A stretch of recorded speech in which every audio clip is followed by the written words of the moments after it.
Can't miss it. All right, this one won't be super long. So we worked on two things today, puck handling and some others. So our video is going to focus primarily on puck handling. Did you get into the philosophy at all with it? Not specifically, but we've talked in the past, like the goal of puck handling is to always keep possession, right? So today, our emphasis was what type of passes? Forehand, backhand, but more specifically, direct or indirect? Direct, right? Tape to tape. So that was our primary focus, was tape to tape. Okay, good. So like Dave said, the goal, maintain possession. When I describe it, I like to say the goal of playing the puck is to beat F1. Does anyone know what that means? If you don't know what it means, it's okay to ask. Yeah, pretty close. So if we maintain possession, we beat that first forward as they come in. It will allow us to break out with an odd man rush, which gives us the advantage, right? Because if the other team's dumping the puck in, they're taking that risk. They're going to try to get it back. If we can break up their forecheck, that's perfect. And the upside, keeping our players safe is also very important. But let's talk about what are the keys. And I'm not going to erase whoever's beautiful drawings are on the board there. But let's just talk about it as a group. What are some of the main keys of effective puck handling, do you think? To like control the puck? Yep, that's the goal. But what's going to allow us to control the puck? 2 hands on your stick. Absolutely. What else? What did we do when we had pressure? What were we doing before we got the puck? Look, Yeah. right? Awareness. How much time and space do you have to play the puck? Vision. Absolutely. What else? I'd put that under vision. It's hard to look where you're going with your feet. You're looking at your toes. What else? We're making a real big one. One that Protecting the puck? the one that younger goalies and younger hockey players struggle with in general. It's been the focus of Cooper's team right now because they refuse to do it. Cooper, I'm calling on you. I need you. Communication. Communication. So who here knows what their calls are with their teams? Or do you have calls? No, you have calls. Do you have calls? What are your calls? Like what we yell and stuff? Yeah. Yeah. Banana. What does that mean? It's where if me and Harper go behind the net, we yell banana so they know that we got control. Okay. Okay. And then what happens after banana? Then we make a pass. Or like make a play with the puck so like they know how to like open up that lead and like possession. How do you know which side you go to? Depending on what side they're on. The like yeah. Okay. If we're going for the puck, then obviously they're gonna go off. Otherwise there's gonna be a collision. We just yell You guys just make it sound so easy. Just yell banana. Or Then we- everyone Banana, knows. banana. We yell Everyone banana, knows. and then they go down and they open up and we give it to them. Okay, so hopefully everyone Like can. on the sidewalk. Yeah. They don't pay attention. They don't actually go. Zero drivers. I don't. This one's dead. Are they in his desk? I know. Does he have drawers? Let's look for a quick little try. That is a permanent marker. Don't use that. Okay. So everyone in here is getting to an age where it's important to have calls and communicate with your coaching staff. So the first thing you guys are going to do at your next practice is I want you to go up to you've already done it, but I want the 4 of you to go up to your coaches and ask, what would you like me to do when I play the puck, and what are our calls going to be? Now, the older you get, the more fancy plays that you can make, but I like to keep it simple. So let's just say we have the goalie in the net here. Puck gets rimmed down here on our forehand. We go and get it. We pick up the puck. What are our options? We have 4 main options, and don't say pass the other team because that doesn't count. Set up for your D. So you have set.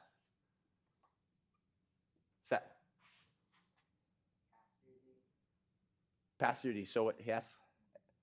I hope. Expand on that for me, Coop. Pass it up to him so we can beat that. Bingo. Okay, so let's just say we have a D here and a D here. This is a perfect world. So we've picked up the puck. Like we were saying, we have the up. Up is usually the way the puck came. So this would be the up. And then we have our backhand side, or for Harper, this would be our forehand side. We have the over. So we have set, we have up, which is the way the puck came. So back up, easy to remember. We have over, which is the other side. And then we have two more, or I guess one more. I'll classify it as one more. Yeah, we have a rim. We have rim one side or the other. And actually, and then we'll talk about it there later. This one's more for Cooper, is we have soft chip. Younger goalies, don't worry about that just yet. So we have set. What's set? Yes. Yeah, you just leave it. What's over? Bingo. And what's the up? Okay, good. So this is something that nice and easy to remember. And like I said, you have the video, but I want you to go in and talk to your coaches and set the basic calls up. And this is make sure that your D are all on board. So as much as hilarious as Banana is, Banana doesn't tell anyone a whole lot of information on the ice. How chaotic is it sometimes? Never chaotic, right? It's always controlled, and we know what's going on at all times. Perfect. So if I ever go behind the net and someone yells Banana at me, my stick's getting javelined at them. I want to know the up, the over, or the set. Okay, so we're going to show some examples. There's a lot of things we've talked about before, and then we're going to talk a little bit about the up and over. There's going to be some good things and some bad things. Okay.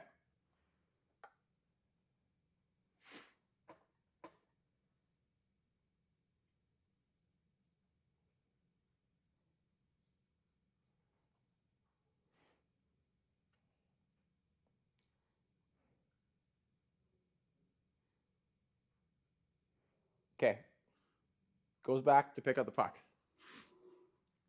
Did he look? That's not true. He looked. Well, he's looking at the puck. He looks here. Yeah. Yeah, so that's one look. So now he comes back. Should he take another look? Yeah. Because why?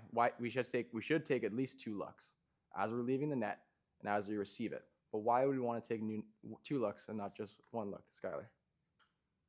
Because the offense can like move. Yep. Play is always changing. Good answer. So he comes back. He doesn't take a look. I'm assuming no one yelled for him, but which way does he go? Goes back up. Turns it over. It ends up resulting in a goal. So could that have been avoided? Yeah. By doing what? Probably. Taking a look. Now, looking is important, obviously, but what's going to allow us for more time to look? I just gave you the answer. What's going to allow you to make a better decision with this puck? I gave you the answers if you did my last sentence. Pardon? Time. I was on the ball today. Time, right? So the faster we get back there, the more time we have, the better we can process, the easier it is to make a decision and to make a good play.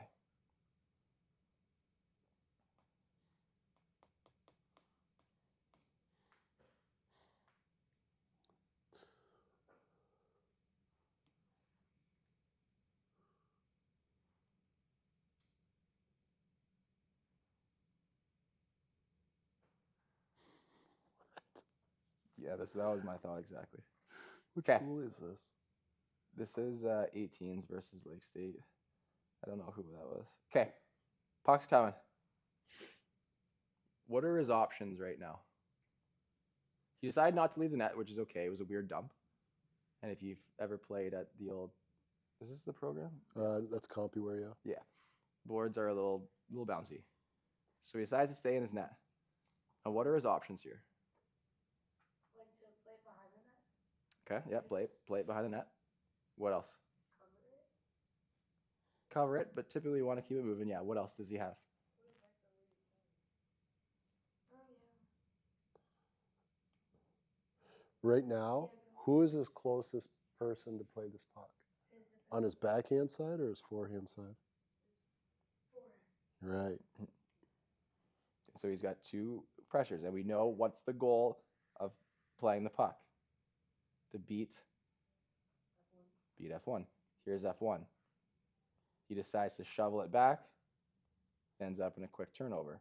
So if we know our goal is to beat F1, Do you think you could just handle this? Take a look, pass while F1 circles in, F2 circles in. They can actually come out 3-on-2, right? And I know we worked a lot on tape-to-tape passes, but this is where a little bit of geometry comes in, because maybe he doesn't feel confident in making a direct pass. He could pass it indirect off the boards or on his forehand side, right where the hash marks would be. Then it pops out to the player right there. That's a more advanced level play, but those are the types of indirect passes you're going to make into space, so a lefty or a righty can pick them up.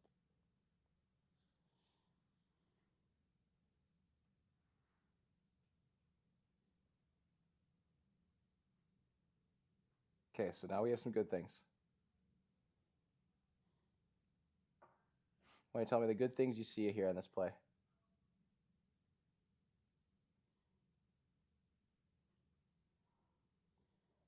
She goes back and picks it up.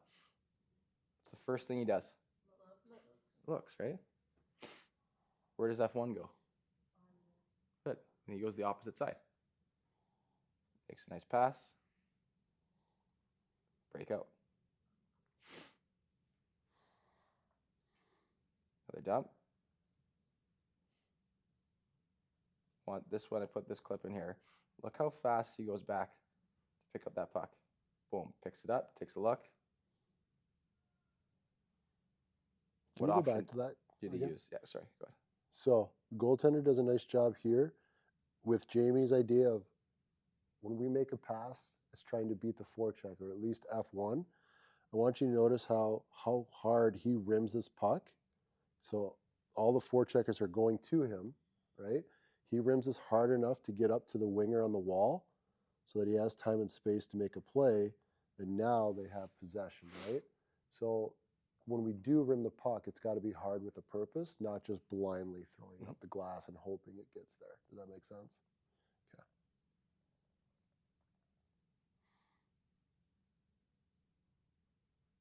This one's a little bit more of a risky play.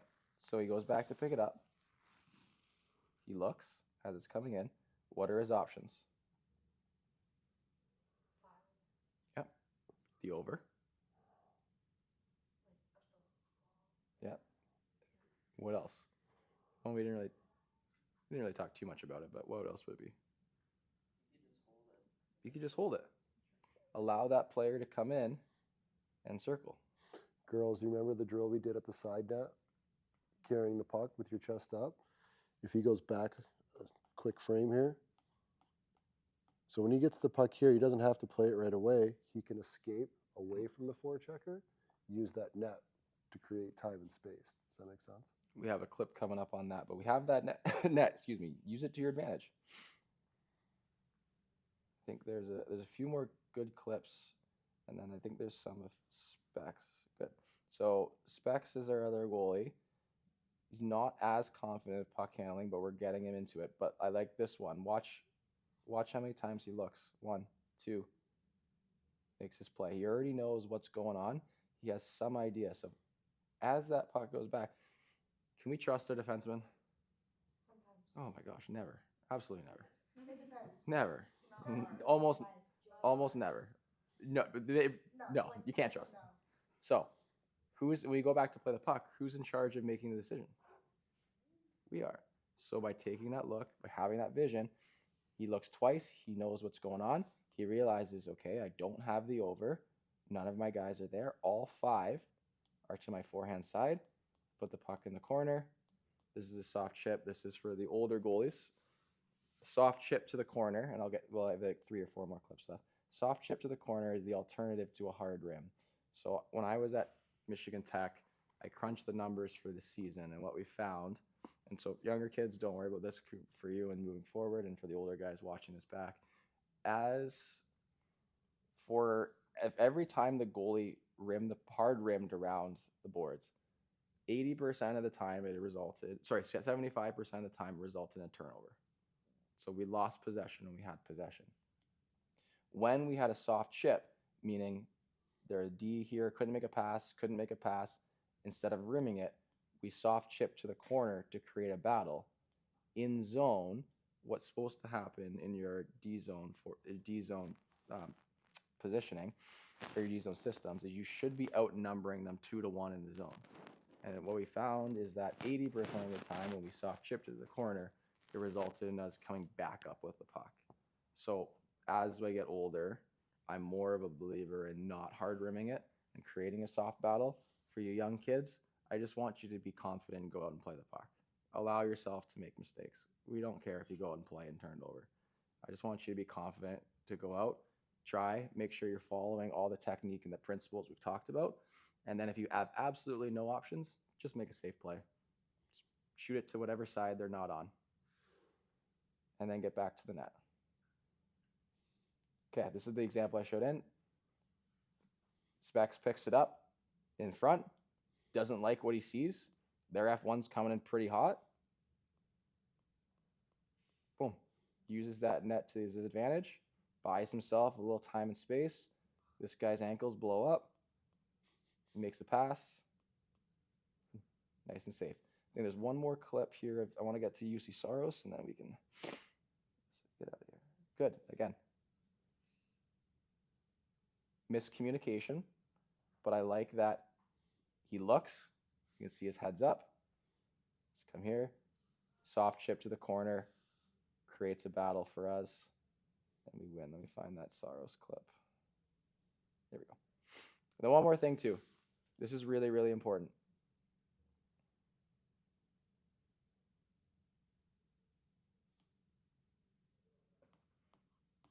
Okay. Outside of UC Saros, don't look at UC Saros. What do you notice about the situation, the time of the game? Do you know they're changing? But what kind of, What's the situation? what's happening on the ice right now? Power play. Right. So we have the advantage. So we have one extra player.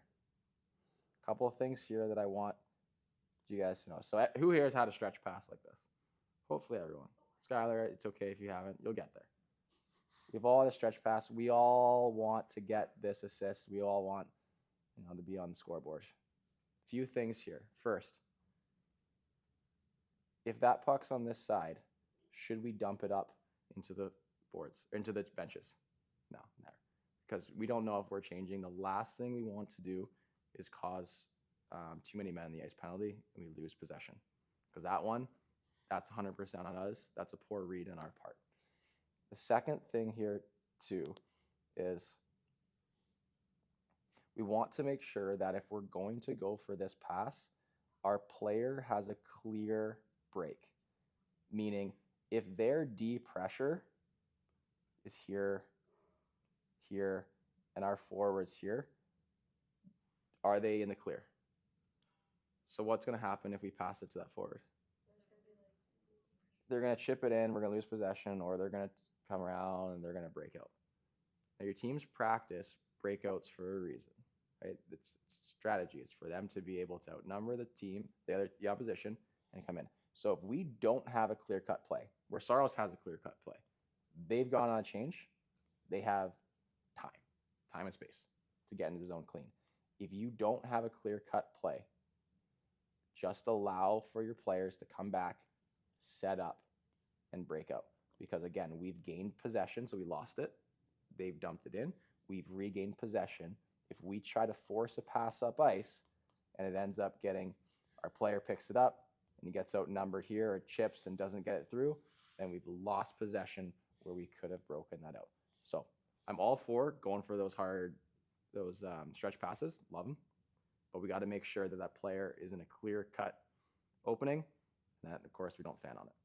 Also, notice that's on Saros's left side, like you mentioned, away from the bench, but it's in the second period. If he makes that stretch pass on Saros's left side, in the third period, he's having to go all the way across the ice on a diagonal. Does that make sense? So it does depend where you are and where the benches are. Does that make sense? So when you go for a stretch pass, it's not a cardinal rule, but it is always away from the benches and also preferably on the same side. Yeah. Does that make sense? So in the third or the first period, if it's to your blocker side and the benches are to your left, that's kind of a green light because you're not having to cross all the forecheckers that are coming on the ice. Does that make sense? And then the last thing on that too is, remember, in the second period here, you might have heard your coaches say it, we have the long change. In order for their D to get back, they have to come from basically in Saros' zone to back again. Where in the first and third, they have a straight shot across. So it's less likely that we're going to have a super successful stretch pass in the first and third period. Now, again, I don't want that to discourage you from going for it. If it's there, take advantage of it. But those are important things to be aware of, especially as you start to get older. Last thing, if you want to show the stretch pass, notice what type of pass it is.